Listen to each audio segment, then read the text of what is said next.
Actually have no official items on our agenda, but I wanted to take advantage of this opportunity to ask Councilmember Sledge if he would speak briefly on an audit that was performed on the Barnes Fund and found some areas for improvement, and how the Barnes Fund Commission has responded. Sure. So on the commission, so we reviewed audit findings. This was probably about 4 months ago. We reviewed the audit findings.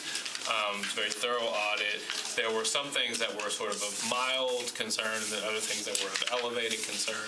Some of those had to do with kind of how items were followed up upon. Basically, when you granted funds to a grantee, were you getting all the paperwork back, or getting all the receipts back, that are being paid on time, things like that. All those issues have been resolved. The commission has gone through them. The chair, Khaki Friskus-Warren, who's come to many of our meetings, she worked very closely with me in the mayor's office to go through each of those findings, articulate how we were resolving those, and we, in a subsequent meeting, went through all those as well. There's one outstanding item in the agenda regarding how do we define success, which kind of also is something we talk about in the committee. We are undertaking and are in the midst of a strategic planning process, one that we kicked off with a half-day session near the end of last year, and continue to provide updates on about how we're defining that success. Now, some of that is very big questions about, are we going to be gearing our applications towards certain types of housing, or housing certain hard-to-house populations, or are we going more toward volume and trying to create as many units as possible? So that's a big, one of the big questions we're wrestling with now. We've also voluntarily asked for another audit to be conducted for this year, so that we can follow up and make sure that we're conducting ourselves well. I will speak, I would say this if she were in the room as well, but Khaki is phenomenal at organizing and looking at organizations and their structure and how they operate, and she does that in her day job. And so she's been invaluable to the commission since she was appointed in doing that kind of thing. So if we were to have an audit like this, quite frankly, we're in the best hands possible. Great. And can you speak to whether those responses have been incorporated into policies and procedures for the commission? Yes, they have. So I can speak to one in particular. There was one that I think would fall in the medium concern category about articulating better if there were any potential conflicts of interest, right? If any of us sat on the board of an applicant or potential like that, we all signed paperwork indicating if we had any conflicts or anything like that. We had not done that prior. We would declare one, but we have now a better process in place. So one example. Gotcha. And are policies and procedures for the commission spelled out somewhere in a public document? Yes, and in fact, I can ask Hannah or Khaki to provide those to the committee. That'd be great. Yeah. That'd be great. Okay. Other questions from other members of the committee? Councilmember Jacobs.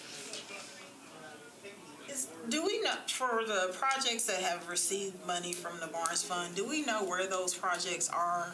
Yes, so the commission every month, and I could work to get this as well, the commission every month receives a report on, from the inception of the Barnes Fund, here's every project, right? And then how much it received, where it is in the funding process. Many of those projects are complete, right?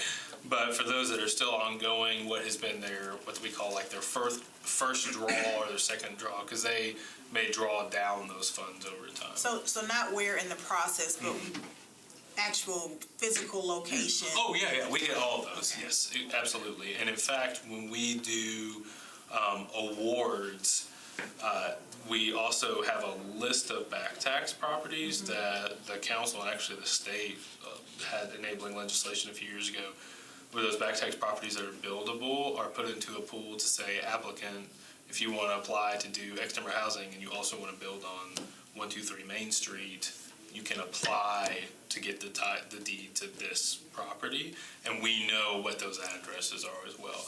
I will say it's something we still need to tighten up a little bit when it comes to our award process, because when we received this most recent round of awards, some of them were address tied and we didn't have the exact addresses, and so I actually asked that question on the commission to get those back tax addresses. So we do receive them. We need to be a little more timely in receiving them. So those back tax addresses, is that list only given to the Barnes Fund Commission, or is that? That's a good question. They definitely come up, so when we have the legislation that comes to the council, basically it goes to every member who has a property, a Barnes-funded property in their district. So at that time, typically what Hannah has done is say, council member, there are 2 Barnes awardees in your district. They are at X number, Y number street. And they tell you then. I can't remember in the legislation in years past if we put the addresses of the lots. We may have, or it may have been in the analysis, but I have to go back and look. But typically that's communicated with the council, at least the district council members whose districts are receiving projects in that route. I believe that at the time we allocate money, we have addresses. I think we do. I'm almost certain we do. We have that I on speak it. out of turn. Would it be possible, do you think, to have a map that shows? We do have a map that shows all those, so I can get those and provide those as well. Yeah, we've got a really useful, in the past year, the commission has done a really good job of sort of aggregating a lot of this data, so I can get that as well. Is that something that would be appropriate to have publicly available, or for privacy reasons, is that not appropriate to have publicly available? It's a good question. I mean, I think when it's passed out to us, technically it becomes a public document, so I guess you could request it. And then we do in our annual reports, typically there are some addresses that are listed. In our maps, the ones that I recall anyway, it's more general about, here are the little dots on the map, so okay, I generally know where District 2 is, and these dots are in District 2. Right. Yeah. I think something like that would be helpful. Other questions? So we're just talking about the Barnes Fund audit. Other questions on other topics? So in general, we will have an actual bill to consider at the next meeting, so we'll have it on the students' agenda. And Christine Lalonde, who I had asked to be here but had not communicated back on the time, although I thought I had, is going to instead come the first meeting in February to talk about changes to the policy around the cold weather plan that have been made in response to the concerns that were. And do we know what's going on with that right now? They are happening right now because it's. I mean. Cold, and it's And in below fact, Councilmember Syracuse said he was on the. He did outreach with Open Table the other night, so he experienced it up close and personal. If you want to chat with him on what his experience was. So I think anytime the temperature's below 20. I also do Open Table. So Can you just tell us a little bit about how that process goes? And I guess you only see it as far as where you deliver them to the bus. Is that? Yeah, so when it drops below 28 degrees And out. would you identify yourself one more time? Sorry, my name's India Punarcher. I do a few things. I just joined NOAA recently, and then I also volunteer at Industry Outreach with Open Table, and then I'm a grad student at Vanderbilt in the Master of Public Health program, and I'm in the health policy track. But in regards to Open Table, so when it drops below 28 degrees out, we have outreach volunteers that go out. We meet in the parking lot at the rescue mission, and we kind of meet in this 12-passenger van, and we kind of go over what our goals are for the night, and it's really just getting as many people off the street as possible, just in terms of making sure that no one gets hypothermia, and it really is a life-threatening event for people staying outside when it's this cold out. So then we sign waivers, we use our own personal vehicles, and we're assigned to different areas in Nashville and downtown, and we really just drive around and we try to find people, and it's not hard obviously, but we find people that look like they're experiencing homelessness, and go up and talk to them, have a conversation, say we're with outreach, we want to know if they have a plan for that night. Our number one goal is to get them to either go to the rescue mission or to the emergency overflow shelter. A lot of people, as soon as we say we're with outreach, the first words out of their mouth are, I don't want to go to jail, you're not taking me to jail, because it's at the former correctional facility. So that is something that we deal with. People are literally choosing to sleep on the streets when it's this cold out. Do y'all have a script to respond to them from that? Not like a formal script, no. Would it be helpful to have one? I think it's so different because everyone's experiences are so different. And also my opinion is that you're not going to be able to convince someone in a very brief conversation because people have such bad experiences with the criminal justice system, so no matter what I say, their mind's already made up. And yeah, they might have past trauma around it. There's so many different reasons and factors that go into that decision. And so yeah, that's just what we deal with. Okay, and then one more question. In terms of taking them to the mission, I mean, that theoretically, and just in terms of who the mission will admit, that's an option for them unless they fit into one of those categories of having a pet or being a couple or something. Is Yes, that what you're but saying? a lot of people also will not go to the mission because they have bad experiences with their stuff being stolen, bed bugs, things like that. So they also have their own reasons that whatever I say, they're not gonna listen to me and they're not gonna go to the mission, or they've heard things from other people. So people that do accept rides, we drive them to Salvation Army, and then Salvation Army has buses going throughout the night. Once they get more than one person, then they'll bus them out to Harding.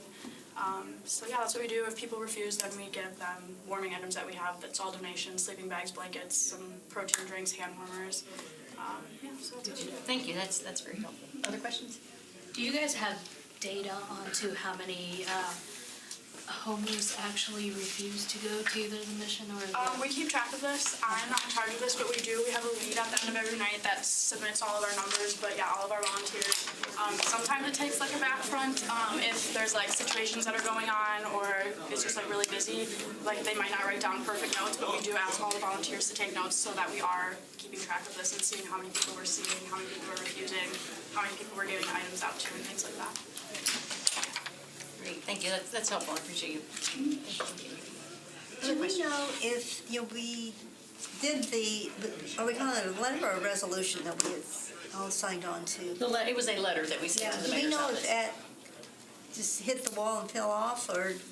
No, the mayor has brought Christine Lalonde into his office, sort of bridging 3 different departments, but the cold weather plan is part of her purview.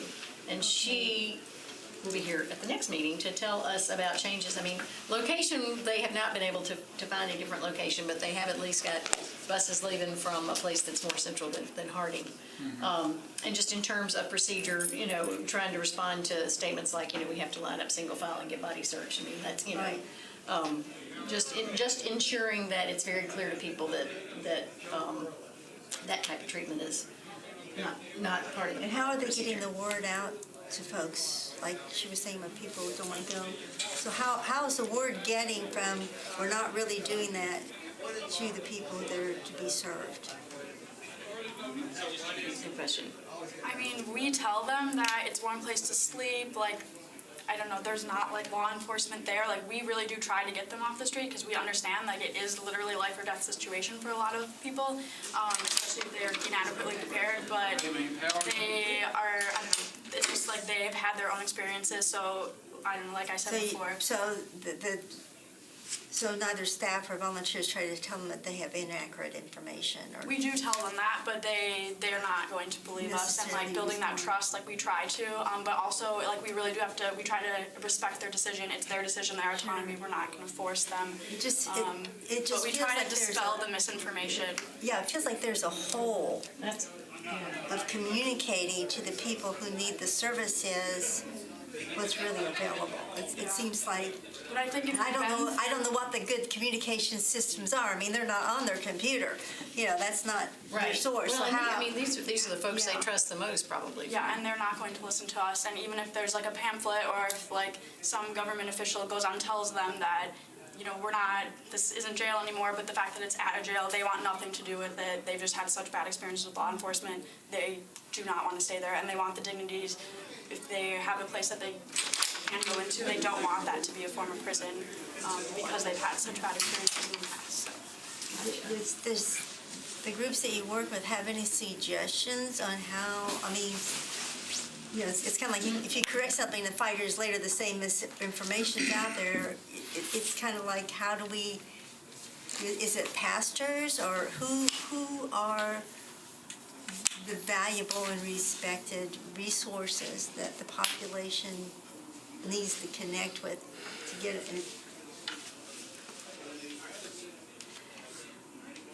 It's Lindsay and the folks they know and trust are It's the just best kind of ones to like, communicate. as a mother, you can tell your child something and they ignore you.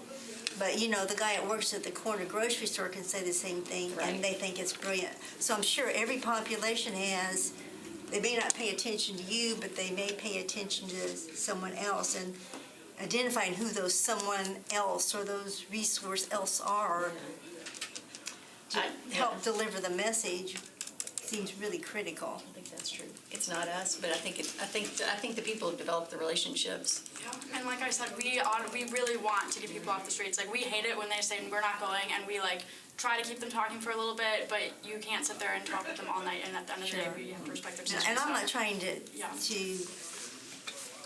do anything but honor the work that you're doing, because it's scary and it's heartbreaking. Yeah.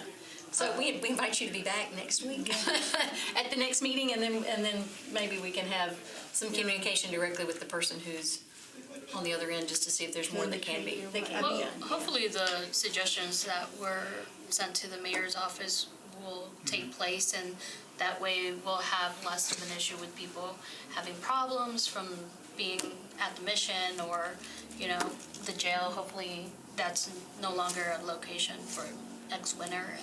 Yeah.